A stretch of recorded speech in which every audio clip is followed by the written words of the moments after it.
ఊర్లో ఉన్నటువంటి పెద్ద మనుషులు కూడా చాలామంది వ్యాపారస్తులు ఉన్నారు, చాలామంది డబ్బులున్న వాళ్ళు ఉన్నారు. వీళ్ళందరికీ కూడా ఒకటే నేను మనవి చేస్తా, మానవ సేవే మాధవ సేవ. దయచేసి మీ డబ్బుల్ని రకరకాల వ్యాపకాలకు పెడుతూ ఉంటారు. ఇక్కడ ఇటువంటి హాస్పిటల్లో వసతులు అన్నీ ప్రభుత్వం దగ్గర నుంచి తీసుకురావాలంటే కూడా సాధ్యం కాదు.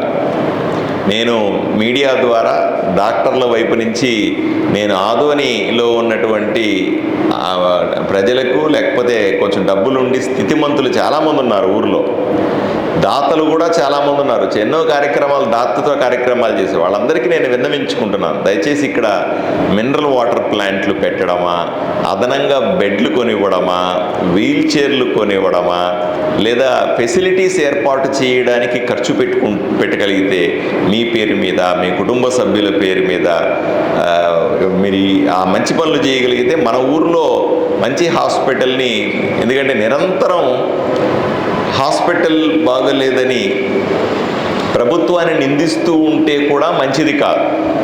స్వతహాగా మన ఊరిలో ఆ హాస్పిటల్కి మనమందరూ కూడా తలా చేసి దీన్ని అభివృద్ధి చేసుకోవాల్సిన అవసరం ఉంది అని నేను మీ ద్వారా ఆదోనిలో ఉన్నటువంటి దాతలకందరికీ కూడా చెప్తా.